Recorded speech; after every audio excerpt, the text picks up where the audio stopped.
sa Biblia, gisukli yun sa Diyos ang pakigsaat niya sa katawan sa Israel. No? Ang iyang pakigsaat mo doon na din may pahulay.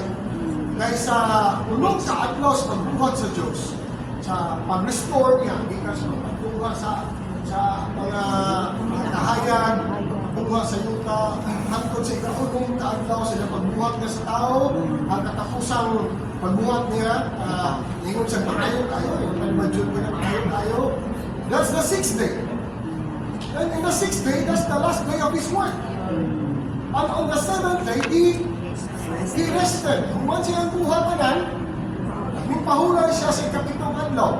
Kung nga ikapitong adlaw, muna yung unang adlaw sa tao na dibuhat. Amen. So kung pasabot, ang unang adlaw sa Diyos being nagpahulay siya mo ang ikapitong adlaw, muna yung unang adlaw sa tao. Amen. So prinsipyo niya ay, ang unang adlaw sa tao mo ang pagpahimulos. Dili pagbuhat. So sa prinsipyo sa iglesia, sa pagpangalagan, unahon nila itong pagpahimulos ay ang pagbuhat. O pagbuhat ba, samtang nagpahimulos. O nagpahimulos ba, samtang nagbuhat na rin. So, kung tanawin mo, sakto sa balista ko. Sakto yan sila. Sakto siya. Ano na natin, kasi ako lang ulit ito. Pag-ikiling naman, no? Nagkarang sabat, sa balista ko nila. Ito sa pagpanaginip, bagaan sa balista ito. Basta Sabado, pahulay din na sila. Wala na rin trabaho. Sa Jews, Dili ko na sila pahulay sila. Kung tanawin mo sa kalendaryo, Calendar, Sunday. ay kapitong adlaw, Sabado mag-yun. Sabado, yes. Oo mo na? Sabado, eh. Sabado. Kaya unang adlaw, ang linggo man. Sunday. Bisang kayang pagugtugo, nagisgot na, the first day of the week is the Lord's Day. But the 7th day is the Sabbath day. Yan sa Exodus chapter 31, nagpahimumdum siya sa mga katawan sa Israel na, uy, samtang nabuhat mo tungkol sa templo, ayaw kalimot sa atong pagkigsaan ninyo, nga mo pahulay din mo sa ikapitong adlaw. Uy, sa Israel man na. Sa ang ikapitong adlaw, o dito tayo ipapahulay alam nila. Pero di ay sa pagtutugon, wala na magtagan ang Diyos sa adlaw. Amen. Kaya alam ipapahulay, dili ang Sabado, kung dili siya. Amen. Dili ang Sabado, dili ang Lunes, dili ang Martes.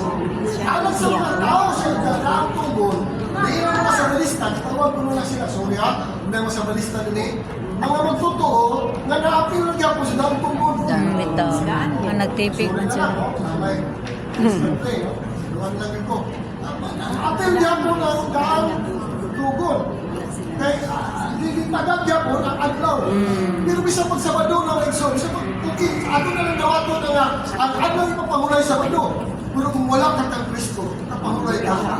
Yes. Bisa pagaling ikaw din, taloy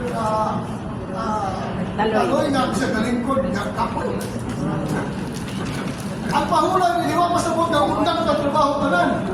Ang pahulay, hindi mo sulod ba? Amen. Ang exo, ang tinuod pahulay, hindi lang tulog, hindi lang bulingkod, hindi lang sa trabaho. No! The rest is Christ. Amen. If you have Christ, if you are in Christ, if you enjoy Christ, that's the rest. Apart from Christ, there is no rest. Amen. Kung wala kang Kristo, wala din tinuod pahulay na exo. Amen. Di sa pagkutsaan mong katulog, sa maayon mong katulog, wala din tinuod pahulay si Kristo. Amen. Ang tinuod na rest in peace, dili nang namatay. Ang rest in peace. Ako kung ito, rest in peace, namatay mo nga, no? Actually, rest in peace is in Christ. Amen. Real peace is Christ. Amen. Sa pagmamatay ka, huwag ka kay pahulay, kay matubang huwag ka pa sa Ginoo. Huwag ka kang Kristo, huwag ka na tao ko sa luwas, sa pagtangan ng banyo, rest in peace. Ang mawawas, rest in peace. Pero imong kalag, dito namatay, hangtod sa hangtod. Ang imong espiritu ang mabalik sa Ginoo, muatubang sa hukom mga igsuwa. Amen. There is no rest in peace. Only in Christ. Amen. So, amen. Amen. Ako, gabansay ko po na kay Gabi kayo ka-biguro ng ako ka. Amen. Dahil na kung mamalaka, sa hindi. Taas lang ang BP, taas na high blood ako. Sugar, kaya ako mga edad, kung ano mag-isko, kung bakit mga utan, kaya naman sugar na, high blood, niya, patay na po, asawang makawa, mga properties, dahil na pumusunod Ang asawa ng tapat siya sa bata. Mga anak ka, makapasal mo na sa exam. Dali na yung victor noon tayo akong kalinaw ngayon. Amen. Kung kailangan ng tao, hindi na kayo magulog. Victor noon tayo. Diba, isa may mga kailangan na rin mga kailangan na rin dapat na kung ang victor halo ngayon. Mga bintila, damay na punta. Kasagala yun. Manok-manok na yun. Hindi mo magkailangan. Gawas ang physical, psychological, dali-dali na tayo pero mo lagi, at paagi mo yung solo, gilain. Si Kristo na yun. Si Kristo na yun ang ilungod na pahulay. Isip ka mabuhan, pahulay sa daan. Kung sa may pahulay, pahimulos na Kristo. Jesus.